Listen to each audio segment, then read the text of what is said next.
A menina do Júlio não pode descer, não? Por favor, Sofia e a Bárbara. Pode vir aqui do lado da Tatiana. Não. Não. Agora eu errei. Maria. Cadê? Tua mãe tá aí? Tá? Então vem aqui do lado da sua irmã. Nem um jovem dispersado hoje. A Bia fica lá, do lado do pai dela. Vou vir aqui perto de mim. Isso. Todo mundo do lado dos pais. Assim, bonitinho. Família saudável. O que é família saudável, pastor? Pais que buscam a Deus. Filhos que aprendem a honrar os pais. E um lar onde o amor é maior que o orgulho. Está enlatada, está em conserva, mas louvado seja Deus que se conserve assim. Se conserve do jeito que Deus criou. Se conserve da maneira que Deus estabeleceu, como eu acabei de dizer. Seja dessa maneira que a família seja. Quero ler 3 textos. Hoje eu não vou falar de casamento, nem de casais, eu vou falar especificamente sobre pais e filhos. Especificamente hoje. Provérbios capítulo 22. Domingo a gente costuma orar pela família, falar, às vezes não, às vezes sim, falamos sobre família. Mas aproveitando a deixa, todo esse comentário que nós tivemos aí essa semana, eu quero trazer aí algumas coisas de acordo com a Bíblia. Provérbios capítulo 22, verso 6, um verso bastante conhecido de todos nós, porque eu sempre falo quando eu vou apresentar crianças, instrui o menino no caminho que deve andar, e até quando envelhecer, não se desviará dele. Efésios capítulo 6, Novo Testamento agora. Você vai ter que procurar na Bíblia, porque a Maria desceu. Efésios capítulo 6. Não precisa, pode ficar aí mesmo. Se a sua mãe, vê se a Cátia está desocupada lá, você fala para ela, está dando aula? Efésios 6. É que as filhas dela estão bem grandinhas.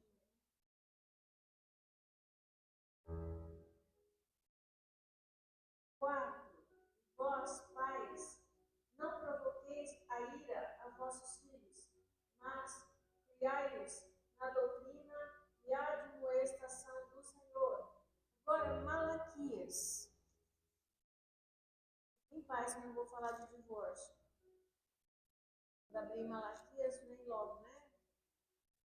Assunto família, abrir Malaquias, já pensa, não vou falar de divórcio. Malaquias. A última página antes do Novo Testamento. Olha como Deus termina o Velho Testamento. Malaquias capítulo 4, versículo 6. Converterá o coração dos pais aos filhos e o coração dos filhos aos pais, para que eu não venha e fira a terra com maldição. Então veja, para que Deus possa abençoar a terra, ele diz que pai tem que estar voltado para os filhos e filhos voltados para os pais. Foi assim que Deus terminou o Velho Testamento. É porque família é importante.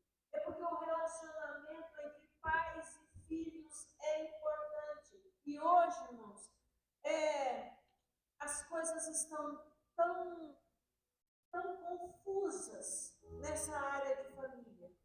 Tão confusas entre pais e filhos. Mas a Bíblia falou para nós no livro de Provérbios, no capítulo 22, instrui, ensina, instrui. E pai e mãe ensina muito mais com a as atitudes do que com as palavras.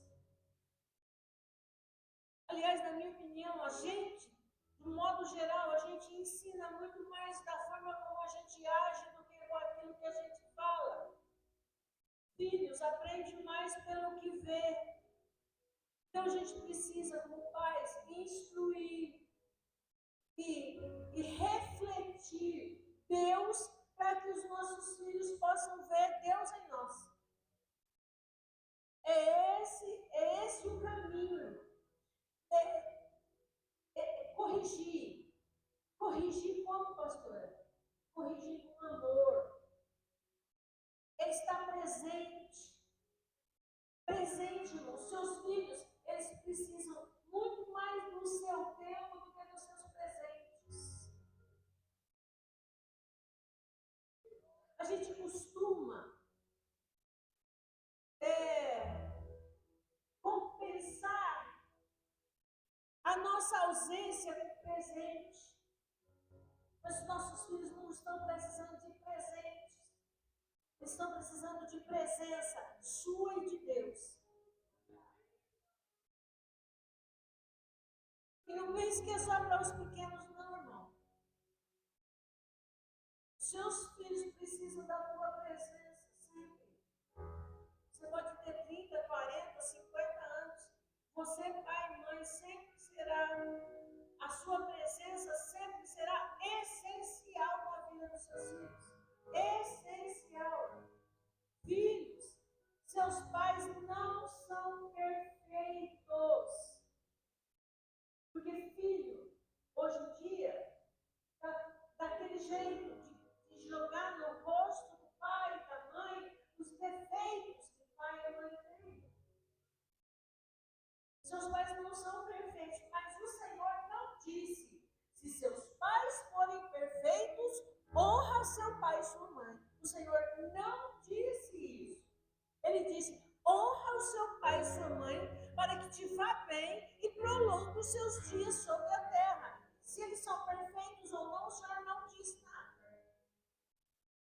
Por mais que pai e mãe tenha defeitos, irmãos, mas eu tenho certeza absoluta que pai e mãe sempre vai querer o melhor para seus filhos. Eu ouvi uma história que acho que vai caber bem aqui agora. Eu vou contar duas histórias hoje. E essa é a primeira. Conta que uma mãe está na beira do rio, num lugar distante, lavando roupa, estendendo roupa. E o menininho, o filhinho, está lá na beira do rio e ele vai mais perto e de repente apareceu o jacaré. Pegou a perninha. E ele começou a gritar e a mãe, quando ouviu gritar, foi lá. Segurou o menino pelos braços, o jacaré puxava de lá e a mãe puxava de lá. E gritava para o marido: vem, espingarda, vem. E ela segurando o menino, o jacaré puxando. Até que veio o pai e atirou. E o menino saiu, eles foram cuidar do menino. Enfim, quando o menino voltou para a escola, todo mundo foi correndo atrás dele para saber como é que foi. E aí ele contava, e o jacaré, o menino pediu para ele assim: deixa eu ver. Aí ele subiu a perninha da calça e mostrou a ferida.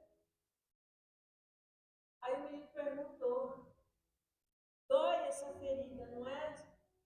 Ele disse: dói. E essas feridas aí nos seus braços? Essas feridas dói também, né? Aí eu disse: essas feridas aqui não. Essas feridas aqui é de amor. A mãe segurou tão firme, que as unhas marcaram o braço do menino. E eu quero falar para você, pai e mãe, segura, filho.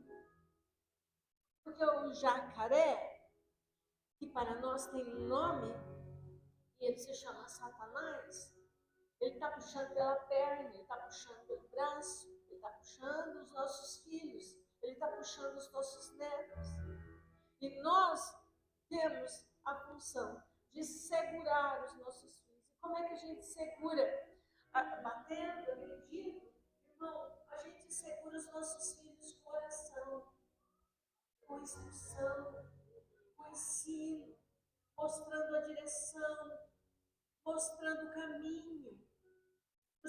Hoje, mocinho, talvez você está todo arrepiado porque a mãe chama atenção, a minha mãe não me deixa fazer isso, a minha mãe não me deixa fazer aquilo, mas um dia você vai lembrar disso e vai falar assim, isso são marcas de amor.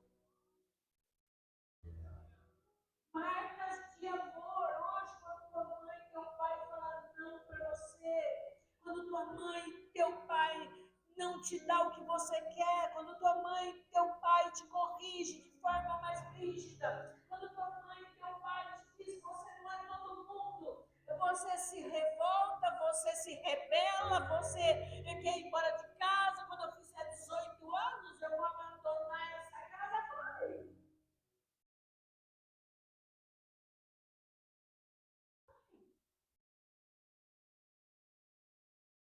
Mas um dia, você vai olhar para tudo isso e vai dizer, são as marcas de amor, os não que o meu pai falou, os não que a minha mãe falou, me protegeu, me livrou, me guardou de cair nos laços do inferno.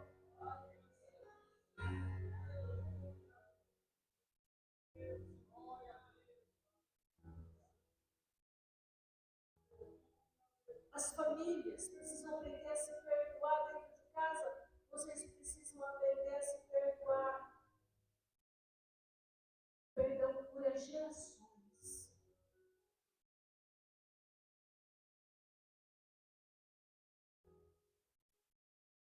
Eu quero dizer algumas coisas aos irmãos. Eu acho que na igreja, a maioria hoje deve ser crente. Presta atenção, menino, menina, você que está aqui hoje. Filho de crente não é crente.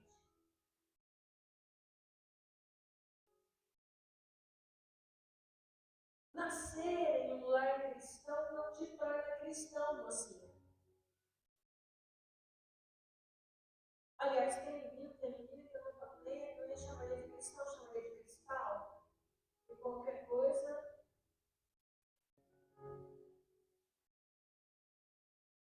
A fé não é herdada, a fé ela é vivida. Deus não tem netos, Deus tem filhos.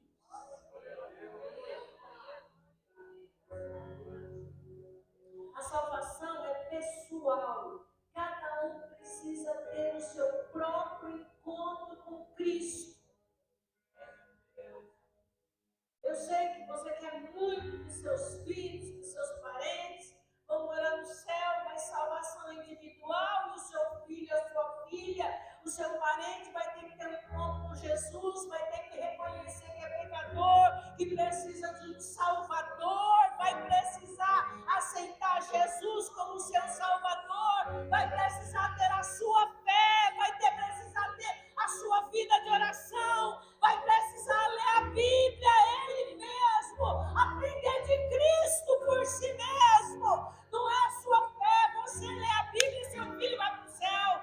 Não é, ele vai ter que ter o seu próprio encontro com Cristo. Jesus morreu por você, pai e mãe, morreu pelos seus filhos também, mas os seus filhos vão ter que aprender isso, vão ter que viver isso, vão ter que aceitar a Cristo, renunciar às coisas do mundo e servir a Cristo.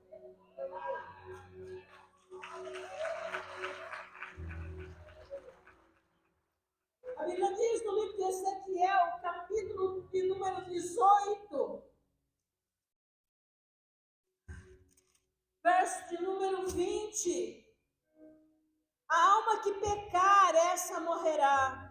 O filho não levará a maldade do pai, nem o pai levará a maldade do filho. A justiça do justo ficará sobre ele, e a impiedade do ímpio cairá sobre ele, cada um. Você menininha, você menininho, você homem, mulher, você vai ter que dar conta de si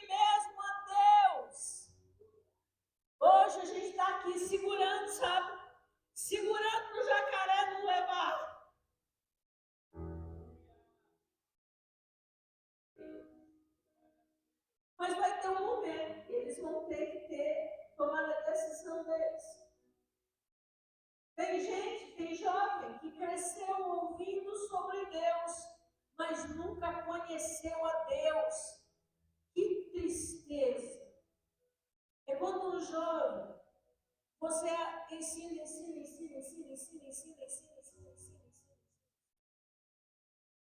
Ele assim, faz aquilo que sabe que é errado.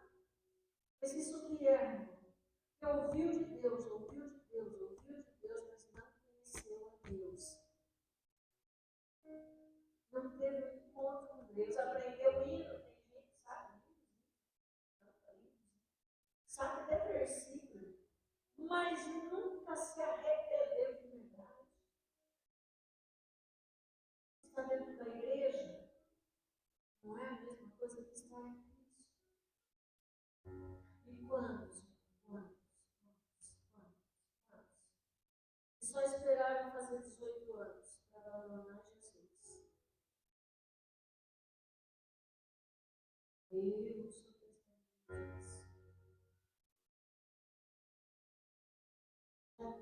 Já vi jovens que esperam fez 18 anos na mesma semana. Pastor, eu não vou mais participar do ministério e não venho mais para a igreja. Por quê, pastor? Eu só estava na igreja, não estava em Cristo. Nós pais temos que levar os nossos filhos a ter um encontro com Jesus. Porque senão vai desistir por qualquer pino de cocaína, cigarro de maconha, bebida, uma relação sexual fora do casamento.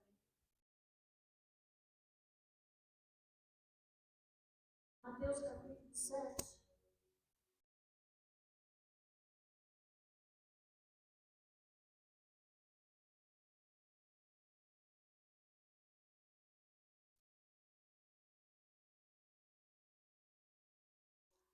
Mateus capítulo 7,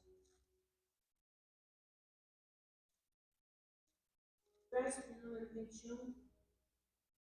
Olha, não vai adiantar você cantar hino, não vai adiantar você saber versículo. Nem todo que me diz Senhor, Senhor entrará no reino dos céus, mas aquele que faz a vontade de meu Pai que está no céu. Você precisa ter um encontro com Cristo. O Evangelho não é tradição, o Evangelho é transformação. Não adianta ser filho de pastor, neto de missionário, parente de presbítero, criado na escola bíblica, se não nascer de novo, continuará espiritualmente morto.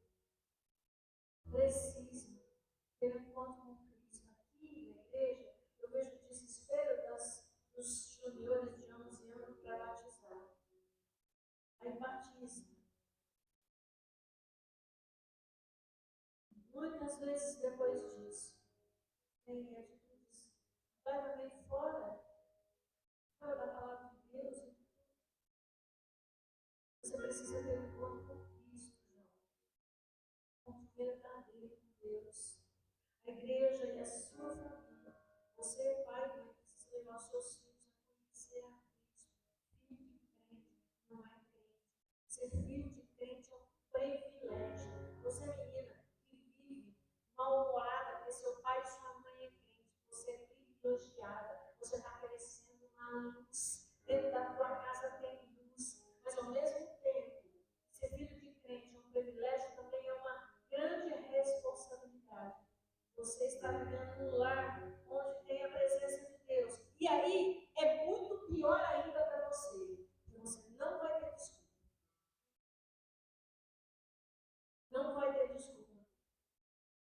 Não tem desculpa para continuar andando nas trevas. Quem vive num lugar onde tem luz.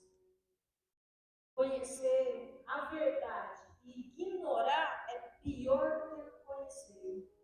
Porque a gente vai dar conta. A de Lucas, olha isso aqui. A Bíblia diz no livro de Lucas, você presta atenção, você vigia. Você vigia. Viu, menino? Você vigia, porque você conhece a verdade. Aí vai ficar ruim. Vai ficar muito ruim. Lucas 12, 48, a Bíblia diz: mas a que não soube e fez coisas dignas de açoites, com poucos açoites será castigado. E qualquer que muito for dado, muito se lhe pedirá, e ao que muito se lhe confiou, muito mais se pedirá. Então, vigia, porque você foi muito abençoado, criado no lar cristão, com pais que oram por você, fica segurando nos braços para o jacaré não levar. Você vigia. Vigia, porque isso é indesculpável. É indesculpável. O problema, sabe o que é? Porque muitos conhecem o Evangelho só de ouvir falar. Nunca experimentaram o poder do Evangelho, a presença de Deus. Só é porque a mãe e o pai trouxe. Porque a mãe e o pai traz. A minha mãe me obriga a ir para a igreja, mas um dia eu vou fazer isso. Vai para o mundo?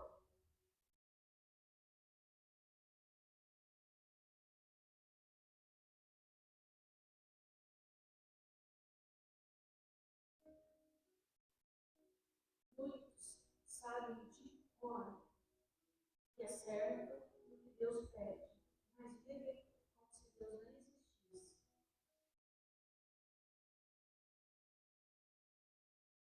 O nome de Jesus está na boca.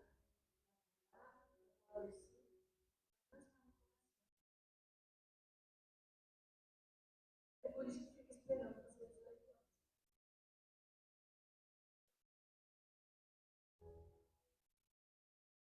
Deus não está buscando só pessoas que conhecem Ele, que ouvem falar. Está buscando jovens que querem ser irmãos. Escute, meninos. Escute. A pregação do Evangelho é particular. Se a gente se calar até as pedras não pregar, você pode ou não ser um instrumento de Deus. E pode ou não ser um instrumento do diabo. É seu escolher. É seu escolher. Você não vai para o céu na carona dos seus pais.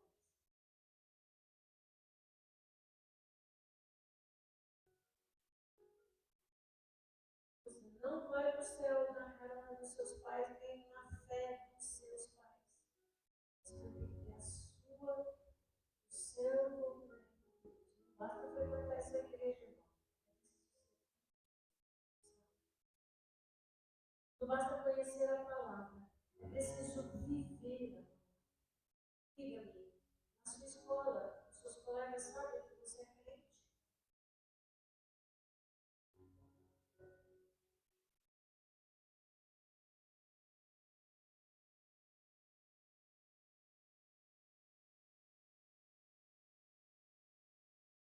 É verdade, ele não ele tinha frutos simples. Frutos simples. Eu tenho ouvido muitos pais, tenho visto muitos pais tristes.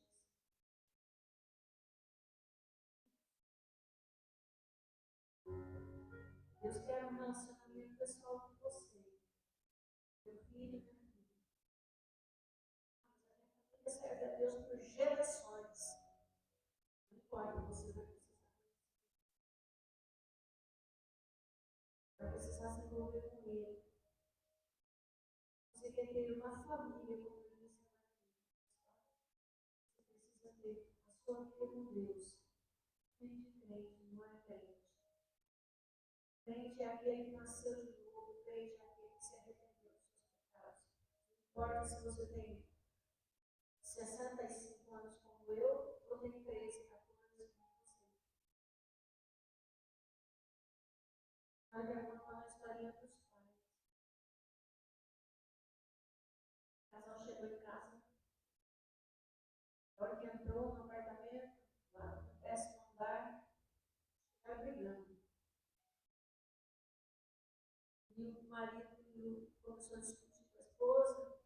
ele deu um soco nela, ela caiu desmaiada.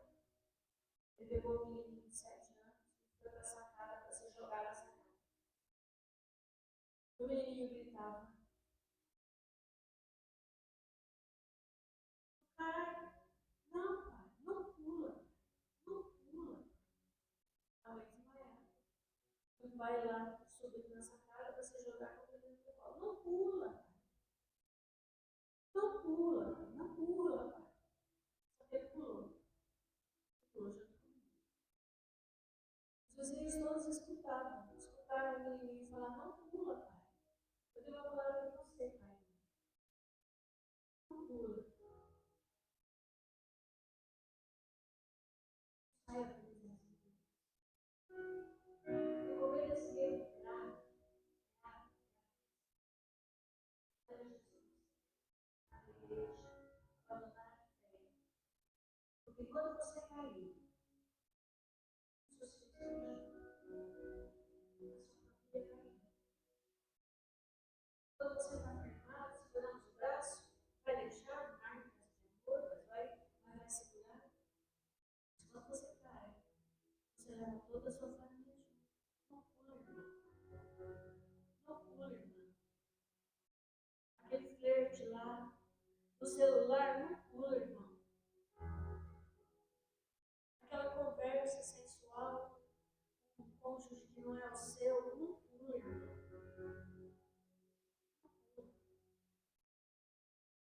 Não pula, porque a sua família está aí dependendo disso.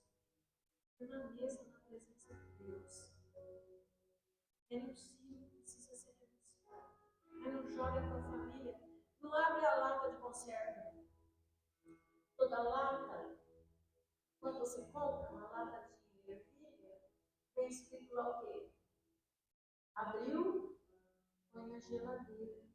Porque não pula, irmão. Não pula porque a tua família vai junto. A tua casa vai junto. Os filhos vão junto. E depois, haver restauração. É muito difícil. Deus é bom. Tem restaurado muitas famílias. Tem abençoado muitas famílias.